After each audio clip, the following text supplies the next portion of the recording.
Hello and welcome to the Alpha Edge Podcast, the show for men over 50 who refuse to fade out, slow down, play small, or settle for average. I'm your host, Kevin English. I'm a healthy aging expert, coach, and founder of the Alpha Edge, and I am here to help you get and stay strong in every dimension of your life, physically, mentally, emotionally, morally, and spiritually. You're here because you're ready to reclaim your power, to own your masculinity, and lead your life with strength and purpose. If you're ready to sharpen your edge, revive your drive, and lead like a man who's built for more, you're in the right place. All right, men, let's get after it. All right, men, buckle up. Today we're going to tackle a topic that just doesn't get talked about nearly enough, and that's divorce and rebuilding life as a single man over 50. Now, if you've gone through it, or maybe you know a brother who has, or maybe you're going through it now, or you know somebody who's going through it now, you know it's one of the toughest battles a man can face. The loss, the loneliness, the identity crisis, the uncertainty about what's next. It can feel like your entire world's been dismantled, but it doesn't have to end there. In today's episode, I sit down with Coach Russell. He's one of our Alpha Edge coaches, and he's a man who's walked this road himself to talk about how to rebuild from the ashes. We dig into everything from custody battles and co-parenting to rediscovering your purpose, finding brotherhood, and knowing when and how to date again.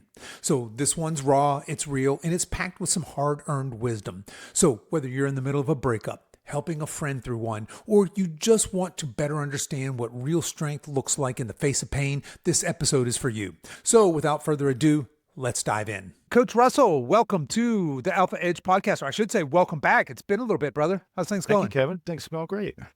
No complaints. Yeah? All right. Woke up this morning. No complaints? Things are moving. So there you go. Woke up this morning. Things are moving. Yeah. You feeling pretty strong these days? Yeah, felt great.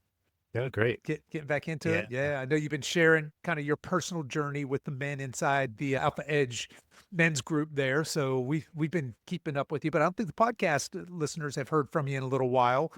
So what we wanted to do here in today's episode, this was Coach Russell's idea. And now look, for new listeners or folks that may not know, Coach Russell is one of the coaches inside the Alpha Edge. Coach Russell and I also work together in another business called the Silver Edge. So that's we work with men and women doing nutrition coaching, personal training, lifestyle coaching, stuff like that for men and women in their 50s and 60s. But Coach Russell approached me about doing a podcast episode for single guys. Basically, how do we navigate for you guys where this is appropriate? And for those of you guys that have male friends in this camp, how do we navigate divorce, post-divorce? How do we restructure our life? How do we get back in the dating game? What does all that look like, right? So up until now, I think we're probably, 40 episodes or so into this young podcast. We've not addressed anything like that. So Russell, I think a good place to start might be, why don't you give us a little bit of your background? Obviously, we're going to talk, you're our resident expert here when it comes to divorce, rebuilding, single dad, all that good stuff. Give us a little bit of background and we'll kind of take the conversation from there. Yeah, thanks. Yeah, first and foremost, it's not a thing of pride to be a resident expert for divorce and single men. You're 50, so just to let you know, this wasn't something I sought out to do. Kevin and I were speaking a little earlier. I was married at a very young age. I was in the military, and it's kind of the thing you do when you're in the military. That's how you become a man. So you get married. Yeah. And unfortunately, I didn't do the right things to get married. I just found a girl that we liked the same color, and we got it. So it was a complete train wreck because neither one of us discussed anything or talked about anything. We just thought magically it would work, right? We stood in front of a preacher and exchanged vows and everything would work. Well, 2 years later, we're going through a divorce. Thankfully, I didn't have any children with her. I was in the military, so my assets were, maybe a couch and a computer or something like that. So what scared me was when the lawyer brought up alimony. And I'm like, alimony? I make literally pennies on the dollar. And I was supposed to pay her alimony for a year. That's how California works. It's about half the time. Well, thankfully, she was decent enough and probably knew the $100 she would get from me a month wasn't even worth the fight. Yeah. So we just signed papers and just moved on. So that really scared me honestly about marriage. And plus, at the time before that, my parents got divorced, and I remember my dad hitting rock bottom and starting all over again. And so I didn't get married ever again. I did have children with a woman later in life, so I had 2 kids with her. And I'll tell you the truth, fellas, I did try to marry her once. I went down on bended knee, and again, a complete train wreck was who I was dealing with. Both of us just weren't aligning, and we went into this thing without even thinking about it. And thankfully, she was just crazy enough to make me pull back the reins and stop the whole proceedings. But I did go through a child custody issue, child support, that whole issue. And I've been very vocal about my journey and what I've done since then. And which is funny because a lot of people just reach out to me now and ask me questions. And I find this is an area that's not talked about much. You know, we don't talk about meeting the correct partner. We don't talk about going through a divorce, going through child separation and custody. And I just had some great tips that I wanted to pass along and maybe help this segment of the men who are going through this. As we know, divorce rates are about 50, close to 50%. What's scary is divorce tends to happen later in life. So luckily I got my hit early and I didn't lose much, but I couldn't imagine being 40 and going through a divorce right now, or 50, or, in my senior ages where I'm supposed to be winding down work and thinking about retirement. So I thought of some things that hopefully I could help you guys out if you're unfortunately newly going through a divorce. And of course, later on and how to date and how to move on from there. Yeah, right on. Okay, so yeah, I think a lot of guys can resonate with that story early on. I know certainly myself in my 20s, the best way to describe myself would be stupid. I know young men and women in their 20s that are not stupid, but I was not in that camp. I was a stupid guy. Similar to you, Russell, I married a stupid girl. We stupidly at very young age, I think I was 22, she was maybe 20. We got married and that only lasted a couple of years. No kids. Similar to you, there was nothing to divide up. Neither one of us had anything. We were both insane. That didn't work out. Thankfully, no kids in that. Now, after that, of course, I eventually met another woman who is now my wife. We are getting ready to celebrate 29 years. We got 2 grown children. So, that worked out very well for me. But I want to talk a little bit because you mentioned the divorce rate, right? And there is this kind of scary phenomenon that seems to be happening with guys in our age bracket, right? So I'm talking to you 50-plus-year-old guys mainly, where the kids are grown, the kids are out of the house, and for the first time, probably in decades, it's you and your wife together. And sometimes that, without the kids there being that common cement or that common bond, I think what happens is maybe there's not really the alignment. There's not that connection. In other words, maybe you've both invested all this time in kids and not in each other. And now there's this potential for breakup. So whatever the circumstances are, let's kind of back up because you've been a single guy for a while. You've been a single dad for a while. Why don't we start with the single dad part of that? So talk us through, how did you end up being a single dad? How do you structure your days? How does that work logistically, man? Yeah, great question. So when I went through the breakup with the kid's mom, I did the thing that I find most guys do. We just, all right, I'm going to be the one to move out. I'm going to be the one who starts over. I stupidly did was just hopefully things would work out. I said to myself, let's be civil about this. We both came into agreement. We were both going to split up. And I thought to myself, let's just work it out amongst ourselves. Well, that bit me in the ass because emotions come into it, right? And I'll tell you what I should have done. And what I tell people to do right away is strike first, especially if you're a man. You're already in the minority when you're in the driver's seat. You're not in the driver's seat at all. They're going to pick the mom over you. And my whole thing is 50-50. Those are just as much my children as they are hers. I am just as much of a great parent as she is, if not, I think better, of course. You always want to, I'm not saying she's worse. I'm just saying in my mindset, I'm a great parent. So what I should have done was what I did eventually 2 years later, after a huge heated battle that should have never happened, nothing physical, it's just verbal, that I should have went down to the courthouse and filed for child custody, which is crazy to think. Sometimes you're like, well, things are going good.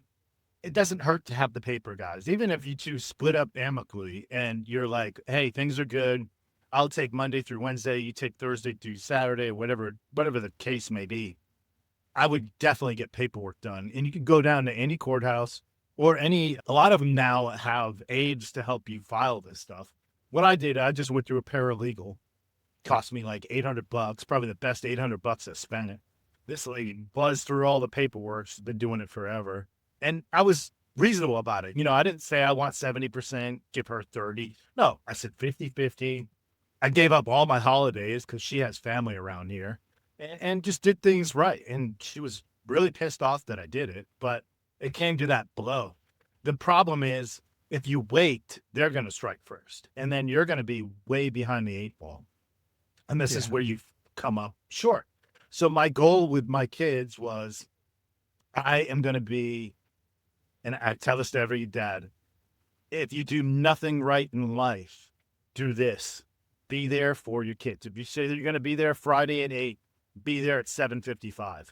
Never, ever let them down in that sense, unless obviously some emergency or something. Now, mind you, I was a busy police detective with a crazy on-call schedule. So you know what I did? I took my extra money and hired a nanny. So regardless, if I said I was going to be there at 8, either I or she was there at 8 to pick my kids up, to bring them to my house. In the 9 years, I've never, ever missed a day with my children, missed my day with my children, or even been a second late. And that was a goal of mine. And you got to think to yourself, guys, you are splitting up a family. Your children have zero to do with this. And zero to do with your bad decisions you made, zero to do with the fight that you and your ex are going through. You got to put them first. And if it means you got to dig deeper in your pocket to make sure this happens, do it. It'd be the best investment you ever made in your life. Yeah, I don't think any guy can argue with that. The best decision or the best investment you make in your life is going to be your legacy, right? Your kids. Now, just curious, Russell, how do you have this set up, your custody today? Is it 50-50? Do you split the week? Do you have every other week? So, how does that work? I've done every schedule you could think of. You've done them all? Yeah. Mostly I get my 50, right? So my 50's my bare minimum. And I've done it to where right now, currently, I have them Wednesday through Saturday or through Sunday morning. She takes them Sunday morning through Wednesday afternoon. Okay. The great thing about me is in the 9 years, I've been so consistent. And at any time she's like, oh, I got something to do, I'm like, I'll take the kids. Oh, I'll take the kids. I don't argue. Yeah. I don't ask her what she's doing. I don't really care. I'm like, cool, that's more time than I get because I'm supposed to get 100% time, right? I'm supposed to be there with my kids, with my wife or girlfriend or whatever the case may be. I'm supposed to get 100%. I'm already in the negative. So the way I figured it was, and it's cost me a lot. It's cost me a lot of freedom with dating or freedom with friendships and things like that. But now I'm in an area where my kids are teenagers, right? They want nothing to do with either parent. So I'm so happy I spent those 9 years of taking every second I possibly could. And that's something that I can never get back and never, 100%. Yeah, no, I love it. I love that you don't give up, that you have that advice, guys, get the paper, right? Yeah. Go ahead and, because what did you say?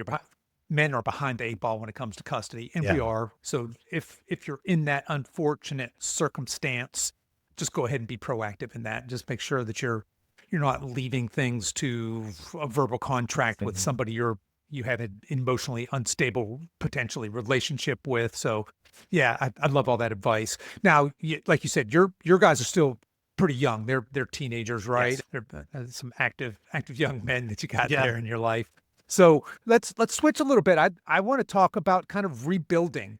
So what kind of coming out of divorce, or really out of, you mentioned with the mom of your children, you guys were never married, right? But we might obviously as you well were in been. a We had a house together. The whole thing. long-term Minus relationship. the Yeah. paperwork in the courts. Yeah. Right, right. So, what tips would you have for a man who's going through that, or again, who knows another guy going through that, in terms of how do we start to rebuild? Because that's an emotional nightmare, isn't it? Going Yeah. through any kind of a separation, divorce, etc. Do you have any tips for guys when it comes to starting to put your life back together? And if you take nothing at all away from this call, nothing at all, take this first tip I'm going to give you. It'll save your life. Do not date for a minimum of a year. And that's the Mm, bare minimum. Bare minimum. mm. Guys, I hate to tell you this. I'm 52 years old. I have zero problem attracting girls. For some reason, I thought after 30, it's over for me, right? We don't fall into that category. So take minimum a year. And here's the hard part. The hard part is you're going to be down in the dumps.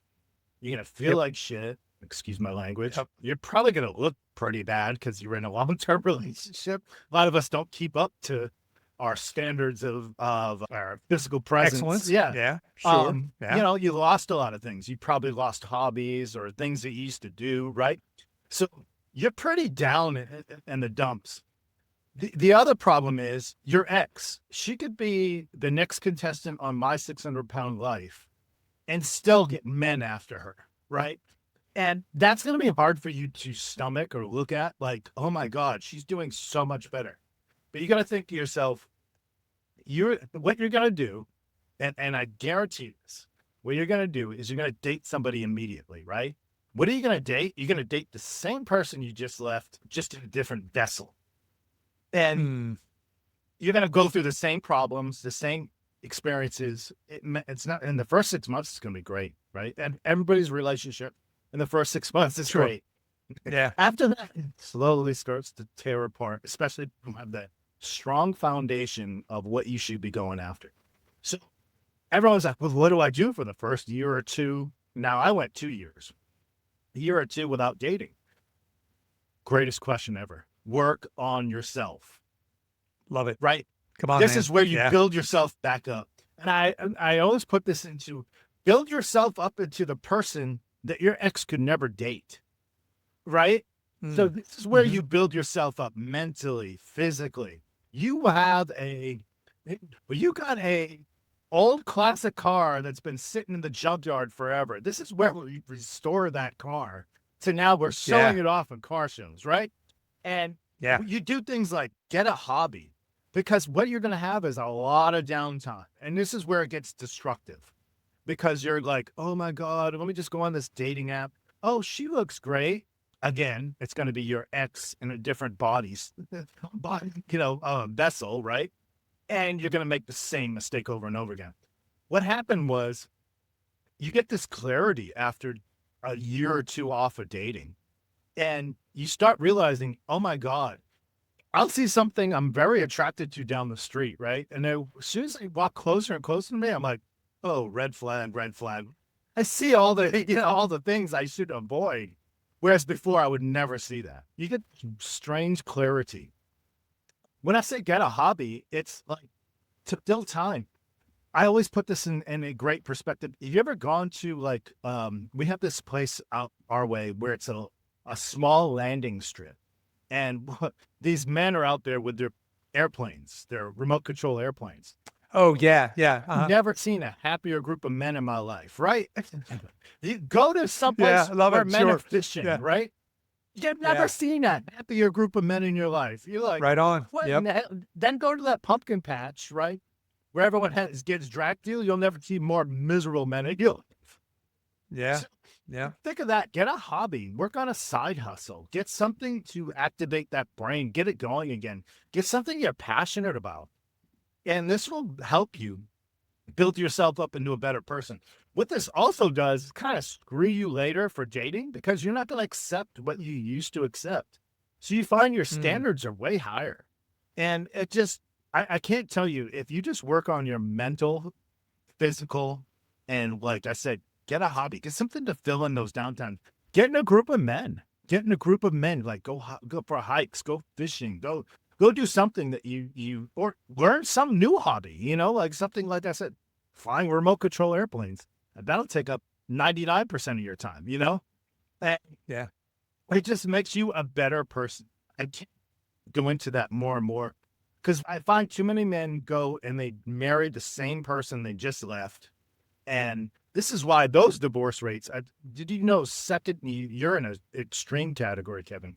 Second marriages end up divorcing at an 80% rate. Oh, is that right? Yeah. I did not know that. Yeah. Wow. Okay. Yeah. So you go from 50 now to 80, and it's because we just marry the same exact person. My dad married my mom. My dad, his second marriage was with a woman everyone thought was my mom. Oh, is that right? Yeah. Almost Yeah. spitting image, like, Has a type. yeah. And he went right into dating. Another reason you take time off, I don't care how great your separation is. If you two are best buds, like we just separated, shook hands, and we're best buds, guarantee you start dating somebody within a year or two before you get any paperwork done, guarantee you're not going to be best buds anymore. That thing is going to blow up so fast in your face. So it's not good. It's not a good move to make when you're trying to settle things, too. If that makes sense. To hop right back into another relationship. Yeah, to hop back, because your ex is going to see that and go, oh my, that's when the fire comes out. Yeah. All right. Well, man, I love that idea, that illustration you said, like you've got this old beat up junk car in the garage. Let's turn that into a classic car, a show worthy car, and become the kind of person that would be out of the league for your ex. Yeah. I love that kind of an idea. And I hadn't heard it put quite like that before. That advice of don't date. That strong advice. Don't date for a minimum of a year. And I really hadn't thought about that. But Russell, we talk about in our men's group all the time, the 5 pillars of holistic strength, right? Work on our physical strength, our mental strength, our emotional strength, our moral strength, our spiritual strength. It sounds like what you're saying is, guys, go get in with some other guys, not jump back into romantic dating, casual relationships. Just stop. Work on yourself. Work on becoming stronger. Work on becoming better. Get a hobby. Do it with in fellowship with other guys. I love that. And I think you had even mentioned, a lot of times as guys, we get into these serious relationships that turn typically into marriage, but we tend to give up a lot of manly things along the way, right? Now, when you have young kids, you're pouring into them. And so maybe you're a guy who used to, do a lot of backpacking or taking fly fishing trips or golf or whatever takes up all your time. And now you got kids, you got the job, you got the wife, and you have to, maybe that friend circle starts to disintegrate a little bit, the male friend circle. Well, this is the time to really pour into yourself. So I love that advice. I hadn't thought about that. Now, knock on wood, like I said, I'm coming up on 29 years here in a couple of weeks from the recording of this. Hopefully this doesn't apply to me, but I hadn't really thought about that, of taking some time off. Now, so I guess then, if I'm a guy going through something like this, when I've taken a year or two off, I've worked on myself. I am now a classic car that's ready for a car show. What advice do you have for guys when it comes to getting back into the dating pool? Are you a app fan? Are you hey, I'm gonna meet my lady in the gym or in church, or am I going out clubbing? What advice do you have there? Yeah. You ever want to feel worse about yourself? Start up a dating app. Oh, is that right? It's a crap show, because men will swipe on just about anything, to accept. Women, I think the amount of matches they get as opposed to us, this is what I've read in research, is for every 500, we get 5. Oh, is that right? It's crazy. So I'm not a big fan of the apps. And I think, honestly, the apps are fun time. They're not serious. I mean, yeah, women don't even call you. They just text. Sometimes I went a few dates where I didn't even know what the woman sounded like. Like, could have sounded like Minnie Mouse bras. Right. I had no idea. If you're looking to get into a serious relationship after marriage, my personal advice is, obviously, hopefully you have a great group of friends who know you. and they could set you up. Mm-hmm. I'm a big believer in arranged marriages myself after a lot of All right. reading what I've done about them. But the hard part is, so I'm in my 50s. I have a set standards that I will not cross. Obviously, is my children come first, my work, obviously, and then myself. So you're like fourth on the list if you're lucky, in my personal opinion, right? And what happens too is the longer you're single, right, the harder it is to date because you find this happiness that you almost want somebody to meet you at this level of happiness or have you exceed that. And it's hard because when you meet in your early 20s, two goofballs will mold into Right. each other, right? Because Sure. Yeah. you don't have a Yeah. set of standards. You're just happy some girl's Mm-hmm. talking to you and smiling at you and whatnot. A big one for me is I'll never get married again, traditionally, with the government. That being, I'm not strictly religious, and who amongst us is 50 years old, been through a divorce or two, could say they're deeply religious because you'd still be married. The other part is I don't want any more children. So I'm not trying to build a family. And to be honest with you, I think marriage is a bad business deal. Honestly, the whole structure of marriage is a business where it doesn't make any money, right? It's two people trying to build something together, and which usually evolves around family. So when I bring that up to women, a lot of times it's a turn off, but I do tell them, I will call you my wife. I'll buy you the ring. I'll do something along the beach. Looks like a ceremony, but the government will never be involved. And that goes back to my whole first divorce where alimony and things of that nature. It's just not a great idea, especially this late in life. I can't afford to get a divorce this late in life. My earning window is getting smaller and smaller. Right. So right. taking Yeah. half of what I have and then restarting over is not something I want to do again. Interesting. Yeah, it's funny you brought up the concept of arranged marriages, and I've read the statistics that arranged marriages have a very, very small percentage of divorce, which I found to be fascinating, right? I think that here in the West, we've equated marriage with this romantic idea of romantic love and not, say, agape, selfless love. We also, to your point, that you don't want the government involved in any sort of contract you might have with a lady going forward.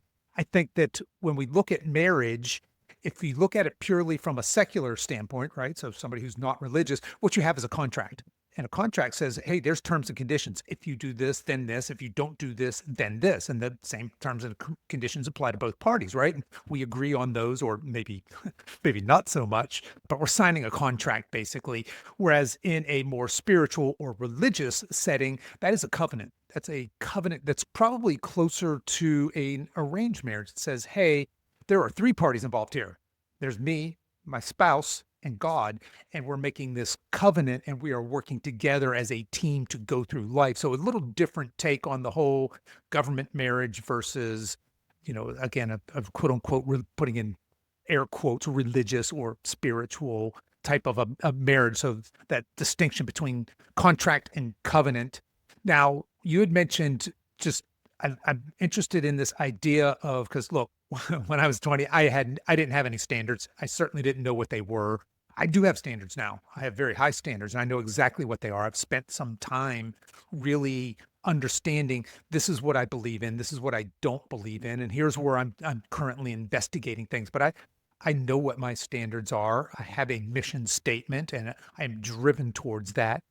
So when you are out meeting ladies to potentially date, what are you looking for? Are you looking for, at this point, do you just want female companionship and saying, hey, I'll date casually, just we won't be exclusive, we'll just kind of date? Or are you looking for, hey, I want something a little more meaningful, I'm looking for a long-term partnership? What's your expectation from a relationship standpoint as you're out looking for ladies at this stage of life? Thing I'm gonna tell guys is be honest. And Mm-hmm. So many years ago, before I met my kid's mom, I was a bouncer at a nightclub, and I tried this thing. I was completely honest with the woman I was dating, right? And at that time, I didn't want anything serious. Just wanted to date, have fun, casual. I let everybody know that I will not be committed. In fact, I'm dating other women. And lo and behold, you'd be shocked how many women will stay with you, right? May not be the biggest fan of it, but they'll stay with you. And it just blew my mind. So right now, dating around really isn't something that excites me. So when I do date a woman, I'm looking for a longer term thing, but I sidestep my goals or my values to obtain this. So it's not something necessary. Right now, I can picture myself on a rocking chair in my old age by myself or with somebody. It's equal to me. I don't have that need to think I'm going to die with somebody. And I think part of that too is the times where I was building myself, I did stuff by myself. I went to dinner by myself. I went to the movies by myself. I've been on vacations by myself. I love myself. Yeah. Sometimes I look forward to that day where I'm like, oh, cool, my kids ain't here. Just gonna take off and just something by myself. Yeah. So you've learned that independence and self-reliance then that you probably wouldn't have learned in a long-term married relationship, Right off right? the I bat. think a lot of guys, right? No. Yeah, that's a tough thing. We become dependent. Again, some of us are codependent to our kids, and then the kids, they do what they're supposed to do. They leave the house, and all of a sudden you're here with this strange woman Yes. is here in your house as well. Yeah, I love that idea of building that independence and looking forward to it and being, again, one of your values. I value my independence. I value my ability to be alone. The thing too is when I do meet women and I'm dating, I just ended a relationship just not too long ago, and it had to do a lot to do with like. So with me in a relationship, I am a lot more alpha. I've never had a woman drive my car or even her car when I was in it. It just like things. I'm the protector. I'm the provider. That's the thing I go for. Long story short, we're dating. I started a new job, and I can see where this job is going and what things I can get out of this job that's going to be really valuable in a short term. But I'll have to sacrifice some things like some weekends and things like that.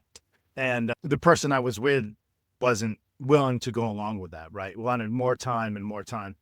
And so to me, I was like, this is not where I want to go with this. My goal with a relationship is they'll fight with me to get what I want. I'll fight with them to get what they want, type of thing. And if it means, hey, you got to go away to school for 3 months, I'll look forward to seeing you in 3 months. I'll be so excited, right? I'm here for you. I want to push through. It's not about we have to spend every weekend together because that's what we do. And I think a lot of times you fall into that normative type of thing. And we're not young anymore, right? We have responsibilities. We have children. We have careers. Whereas before, you and I worked at some goofy part-time job and we could spend every waking moment with that girl, right? It's like, you're on a ball just breathing. No one said a word. Yeah. And you're like, okay, that was the norm. And I think a lot of times when we date in our older age, we think that's how a relationship is supposed to be. And sometimes those partners that we choose, they haven't dated in 20-something years and think that's how it's supposed to be. Again, I want something long-term that's we're there to fight for each other. We're there to have each other's backs, similar to a business. If I went into business with you, Kevin, and I'm not pulling the weight or I'm not supportive of you, how long am I going to be in that business with you before you kick me the hell out, Yeah. That common mission, that common alignment. I think that's kind of what you're hitting on there. Russell, I want to go back a little bit, kind of a post breakup, because you'd mentioned, hey, I'm taking this year, minimum, preferably a couple years, not going to date, really work on myself. how are you fighting things like, because I see a lot of guys go in a negative spiral instead of, you're talking about that upward spiral, right? I'm gonna work on myself, I'm gonna be a badass. But you see a lot of guys all of a sudden now they're depressed, they're in a downward spiral. They were probably drinking before this happened and now they're really drinking. How how did you personally combat that? And then what advice do you have for guys when it comes to, hey, we got to have some sort of a seismic shift here in the way we view what's happening to make this a positive event? Because it can't seem positive going through it, right? No. How do you keep from just being depressed and basically drunk? You know, Or do you have to go through that to come out the other side, I perhaps? think just like in any relationship, you do go through that little depressive, woe is me state. But Mm-hmm. you got to find those one little glimpses of hope in there, or, like the light at the end of the tunnel type of thing. Almost like when you lose a job, it's, and I hate to put that in the same perspective, but most men, your job is your thing that builds you up to be what you are, right? Like you're like, I'm the best, salesperson or this or that. And you go into a slump where you don't have a job, you don't have money, you don't have any means of provision, but you still kind of climb through it. And I think a lot of it is support systems, right? So you got to be vulnerable with your friends and family first and foremost. A lot of us just grit our teeth and take our little shitty 1-bedroom apartment with fold out furniture and just, sulk in there. But part of it is Yeah. like, hey man, I need help. I'm starting over. Like hey, can I call you in the middle of the night when I'm not feeling great? Or a lot of times during holidays are a big one, right? That's a big one for a lot of us Yeah. because that's the family we're not seeing anymore. Honestly, support system is probably the best thing. Support system, and then there is where my hobbies come in, right? So hopefully my hobbies, again, are some group of people doing the same thing, and Yeah. we could build on that. That really helped me out. It was just being vulnerable with people. Because a lot of I love times it. these guys Yeah. go through divorce and you're like, okay, he isn't trending, I'd be a little grumpier than he was before, but I mean, we've all seen it, right? You've worked with coworkers who, they're probably Hmm. living in the car. You don't even know about it. Yeah. Yeah. The other thing I see with divorced guys as I'm talking to them is they allow their original friend group from before they got married to just dissolve, right? And their new friend group are couples. Basically, it's their wives' husbands are their new friend group, and they may or may not really have a deep connection. In fact, they probably don't, right? Yeah. They just happen to hang out with these guys because our kids are on the same soccer team or they're in the same school or whatever, right? And so you have these guys with these very fragile, like you're saying, support systems. And now all of a sudden we have this break. And what limited support system they had, they didn't really have a brotherhood. They didn't have a pack. They didn't have a tribe. And what limited support they have kind of goes because it was the wife's friends. So I think that can be a tough spot for a guy. You got to hang out with winners, and just like anything else Right on, and brother. anything else in life, I want to be start a business. I'm going to hang around with successful business people. There's so many dad groups now out there. Mm. Just on Facebook alone, you can go on there. There's tons of dad groups. There's probably some in your area you don't know about, and you hang around with these dads who have full custody, have majority custody. Yeah, I got my kids whenever I want. It's been like that because I've been so solid with what I do and I give up a lot of other activities because I'm like, hey, I'll take them. Like there have been times where I had dates with women and still call me up. Hey, I got this thing. Yeah, cool. Bring them by. I'll call. Yeah, I Mm. can't make it. Yeah. I'll take that Yeah. with them. Hang out with dads or find a support group with the other dads who are winning, and so you can see, oh, shoot, there is light again at the end of the tunnel. Because a lot of them will tell you, hey, man, I was homeless. I had this 1-bedroom Yeah. apartment with a milk crate and, a TV. And you're like, Hmm. really? Oh, my God. Like right now you're taking your kids on beautiful vacations and doing stuff like that. So I think that is a big one. You know what I was going to say, too? I was going to add this since we're talking about early stages of divorce and whatnot. Without me, now, mind you, it took me like a year or two before I figured out how to do this, but So let me paint the picture for you. I am a very calm person. I have a lot of patience. I was a cop for 20 years. I've dealt with all the crazies, and somebody could be screaming in my face and I'll just be like, yeah, okay, how are you doing? Mm-hmm.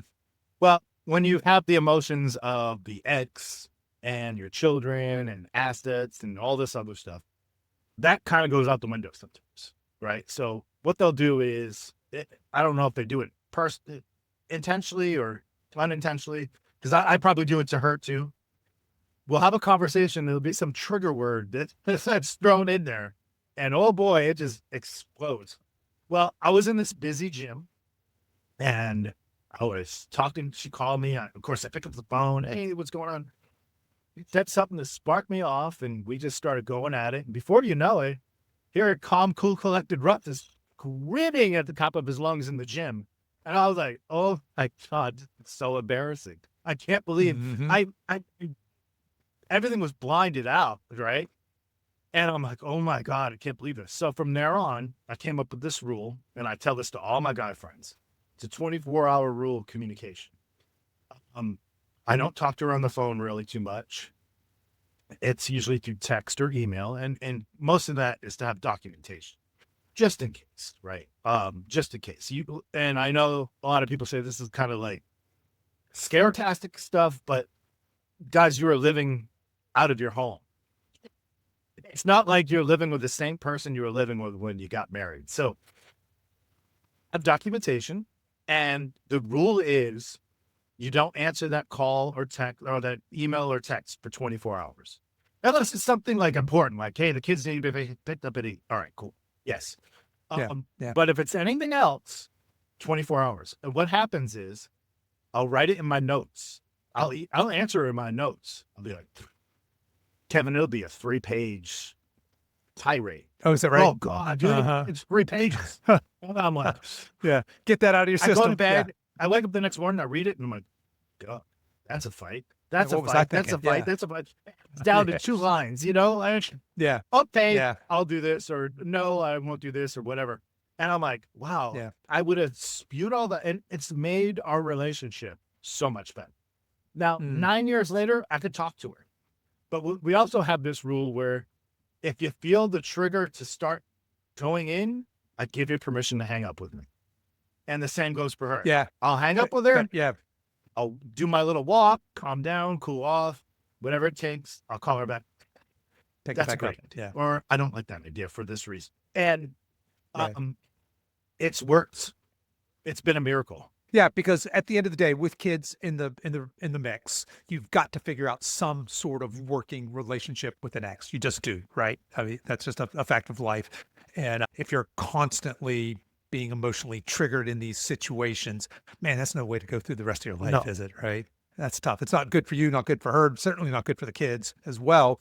And Russell, as we're kind of wrapping up here, I wanted to kind of ask you also, how do you communicate with your kids? Are you just open and honest with these guys? You're just trying to shelter them? And now, of course, you've got older boys, which I'm guessing anybody in our audience listening to this probably is going to be in a similar situation, right? I don't think there's many 50-plus-year-old guys out there with, toddlers. But for those that have the teenagers, young men and women, for kids, how are you communicating with them about what's happening? Yeah, or are you? But my number one goal is not to be negative with them as far as their mother's concerned. So I find that we always want to project ourselves as the good person. But what you'll find is later in life, you'll notice your kids have seen it all along, who's whatever and who's whatever, right? Like they figure it out. It's not too hard to figure out. So I don't talk about anything like that. I still try to enforce my values onto them, to respect their mother, to help their mother out. When I drop them off, I'm like, hey, go bring the trash cans. It's Tuesday. Bring the trash cans out, stuff like that. What I am open about is my current dating status. And so when I do end things with a girl, I will talk to them about it. Like, hey, this is why I ended this. And it's, like I said, the last one was because I need somebody. He's great in every way, but I just need somebody who's ride or die, because that's what I'm going to be to you. And not everything's going to be great and wonderful. And we have to have, like I said, our strong values and this is why I'm in the spot I'm in now, because I didn't uphold these things that I should have. I didn't discuss things ahead of time. And I'm very open with the person who I'm dating. As far as when I first started dating, I'm like, these are my expectations. These are my, and it sounds, but we're meeting people who aren't in our neighborhood. We're meeting people from all different walks of life. And back in our grandparents' day, they married the girl down the street. They knew everything about her family, about how they lived, what they did. We don't know that. So I do tell them, I'm very open about what they should look out for as far as like investigate these people, figure out what's going on. Don't take everything at word value, because you wouldn't do it with any other thing in life.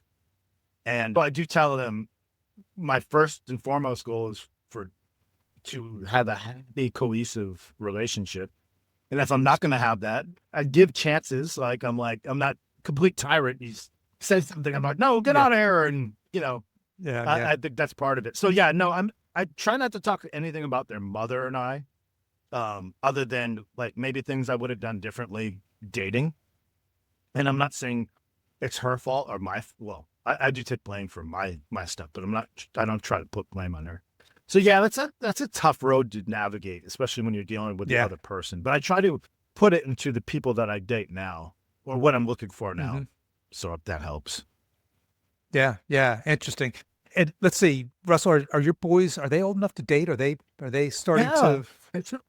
Yeah. So how's that looking for as a dad? What kind of advice are you imparting on these young men that are someday more than likely going to end up in a serious relationship and probably married, right? Yeah, that's the goal. My youngest, when I was dating a girl, and my oldest was dating a girl, and at 15, and I just kept quiet. Like, I'm not.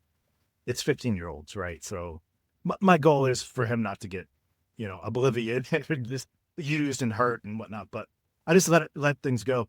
He came up to me one day and he said, "I'm not happy," and I'm like, "Okay, sit down. Let's talk about this." And basically, the girl was extremely jealous, right? Wouldn't let him talk to his friends or anything else. And I said, "Well, here you go, Roman. You have to have standards, right? And rules and things that you're not willing to bend on, or if you do bend, they gotta, meet you somewhere." So I said, "This is what you tell her. Look, I'm not happy with this. I think that unless I give you a reason to be extremely jealous, or, and do something to make you react to this, but I never did."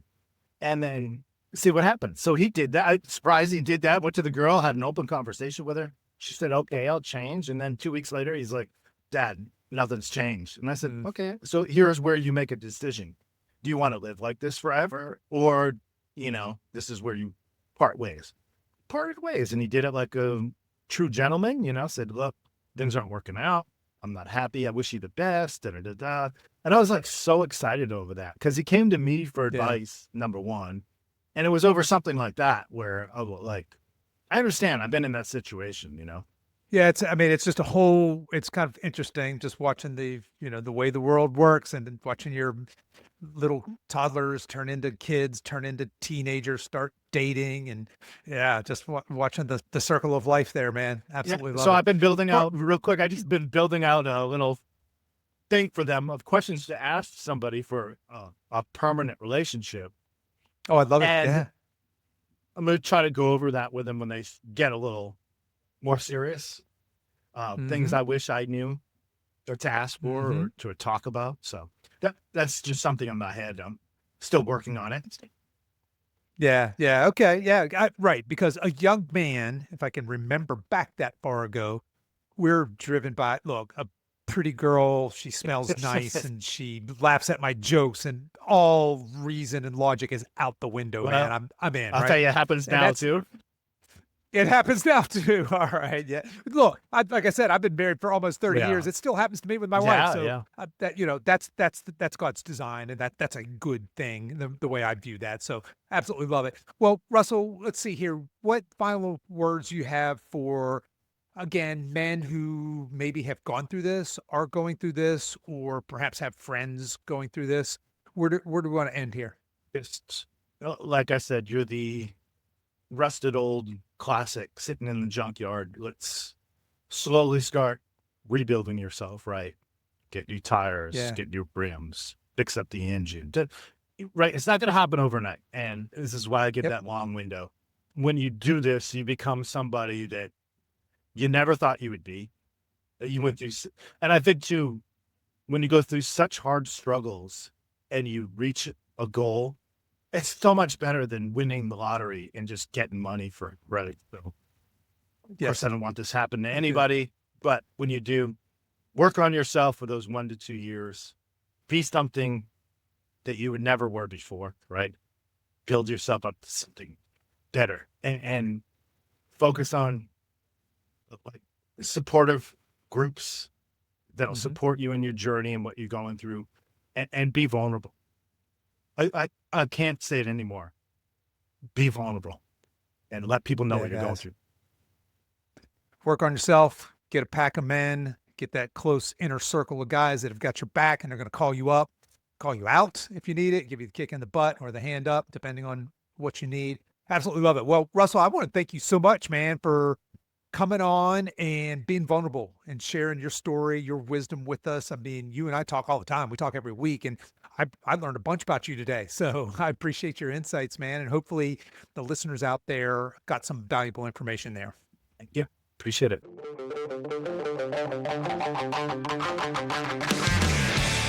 Okay, men, that's our show for this week. Don't forget to download our free guide titled How to Raise Your Testosterone Naturally. You can find the download link in the show notes for this episode on whatever app you're listening to this podcast on. If you've enjoyed today's show, here are 3 ways you can support us. Number 1, share this episode with a friend. Number 2, make sure to like and follow this show, and please consider leaving us a 5-star review. Number 3, give us a follow over at Instagram. We're at Alpha Edge Army. So that's Alpha Edge Army all run together. I really appreciate you men taking the time to listen. And until next week, stay strong.